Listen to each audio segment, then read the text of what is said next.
Shortly after 2012's election, I coined the term JetGate in relation to the scandal that took place around, let's start again, I'm sorry, guys.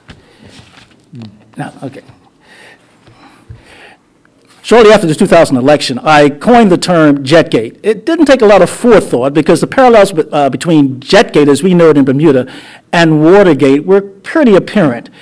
In both cases, especially in the Bermuda case, it appears that the cover-up in some ways may have been just as bad as the original offense. This resulted, of course, in the ignominious departure of a premier who left under scandal. And this premier is the first in Bermuda's history to resign in a corruption scandal, a scandal that is still under police investigation. When first appointed opposition leader on September 24th, the former Premier Craig Cananeer said that when it came to the JetGate scandal, there will be information coming forthwith. After almost 3 weeks, no further information has been produced by Mr. Cananeer, now the newly installed opposition leader. In fact, instead of more information, Mr. Cananeer has provided contradictory information and has dissembled and prevaricated on a consistent basis around this issue. In an interview with Bermuda, for example, on October 10th, he stated that the JetGate trip had nothing to do with gaming. This contradicts what he said in an interview with Bermuda on May 31st, 2013, when he claimed that the meeting was about gaming. In fact, if the scandal had not been uncovered by individuals within the Progressive Labor Party, we may very well have seen by today Landau Gaming and Resort, because it's clear to us that it was more of a pay-to-play sort of situation that was occurring under this matter than most people care to admit. If we cannot get a straight answer out of the former premier on what the trip was even about, how can we trust anything he says? There is one premier that is driven from office in disgrace in Bermuda's history, and that is Craig. No, I'm sorry. I'm sorry. We. Still live, sir. Huh? We are still live. Okay. Mm-hmm. I repeat, there's one premier that has been driven from office in disgrace in Bermuda's history, and that is Craig Cananeer. Okay. No, can we? All right. Okay. Secondly, he claimed that Stephen DaCosta, his business partner, was just hitching a lift. Yet he ended up attending meetings with the investors. Why was Mr. DaCosta on the trip and included in those meetings? Mr. Lathan Landau, the developer at the center of the JetGate scandal, has admitted that he sent $350,000 to the OBA via an entity called the Bermuda Political Action Club. It was never revealed who this entity was or their relationship with the OBA. But the then OBA chair, Thad Hollis, claimed that the OBA never received the money. What happened to that money? And what happened to Mr. Thad Hollis? If anyone knows where the bodies are buried, it's Mr. Thad Hollis, and I would encourage members of the media to pose these same questions to him. Recent international media coverage surrounding the JetGate scandal has damaged Bermuda's reputation and reinforced the need for the full story to be revealed. Mr. Cananeer promised that there will be information coming forthwith, as we stated earlier, yet the only information that has come out has been contradictory. What he has said in the past leaves many long-standing questions unanswered.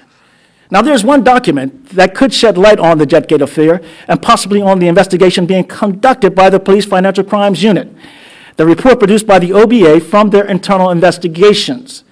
A report suppressed by former Premier Michael Dunkley, and a report that saw the OBA's then chairman, Thad Hollis, resign in protest. You will also note that in an interview with ZBM News only some days ago, Mr. Dunkley himself made a call for all of the information surrounding the JetGate scandal to be revealed. This is after Mr. Cananeer was appointed as the opposition leader, and now, as we know, OBA leader. Former OBA candidate Ray Charlton has been persistent in the questioning of Craig Cananeer's fitness for a position due to JetGate. And Michael Dunkley also articulated the need for Mr. Cananeer, as I noted, to release all details on JetGate.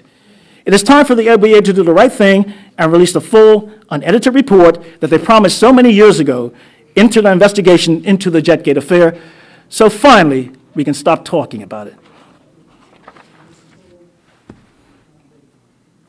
Who would you say is gain? Who would gain from this investigation to be completed? Well, I think who would lose is quite apparent, and that would be Mr. Cananeer big time, and that's why I thought that the investigation was suppressed, because even beyond Mr. Cannonier, it would really hurt the OBA itself. Good afternoon. You pointed to some recent international media coverage, which, to paraphrase you, said it damaged Bermuda's reputation. Are you referring to reports regarding Derek Green? Yes, I am. Just for the record, has the PLP ever hired Derek Green? Not to my knowledge. At no point that you're aware of has Derek Green been hired by the Progressive Party? No, not at all. No. Okay. And I just might want to just to dig in on that issue. Remember, that $350,000 went into a private account, and there was no reckoning of where the money went, how it was spent. Was Mr. Cannonier one of the signatories to that account? Has that ever been clarified to this day? I think those questions need to be asked. And look, if this was just some sort of minor party event, controversy pertaining to the OBA, then, we could easily say that, our dog's not in that fight. But this scandal unfolded while he was Premier of Bermuda. And the facts that we know of are fairly egregious. He's back now as opposition leader for another go at it, if you will. Can Bermuda trust Mr. Cannonier to do the right thing? Will he conduct himself with the highest ethical standards? Failure to come clean on JetGate does not give us any cause for optimism. If I may, just one more question.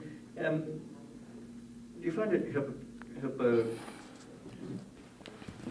is there any hypocrisy in calling for further investigation into the JetGate matters when some of the allegations that had been raised in the Commission of Inquiry still have not really been dealt with in any real depth? The Commission of Inquiry, you're speaking now, what, specifically the Commission of Inquiry that was undertaken by the OBA itself? Yep. Well, the report was never made public. We also know that the police investigation of these matters are still ongoing. And as with as they are with the JetGate incident as well. That's what I'm referring to. Yeah. And as I made the entreaty to the media in Bermuda to return to the question of Mr. Thad Hollis and pose some of these questions to him, I would also make the same appeal to the media to reach out to the relevant authorities, in this case the police investigators, as to the current status of that investigation. Appreciate it.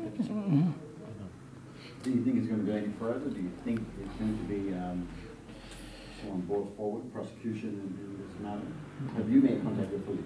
No, I haven't. As to whether it's going to go forward or not, all I know is that the Bermudian people deserve to know what took place, the full account of what took place around that affair. In terms of the relationship with Mr. Landau. If you remember years ago, they kept talking about the OBA and then the BDA and the form before that, the UBP, about we had established a pay-for-play culture in the former PLP government. It was clear to me that was never proven with respect to the PLP, but I think if anybody was intending to go down that road, it would have been Mr. Cannonier and the OBA prior to the 2012 election. Thank you, John. Thank you.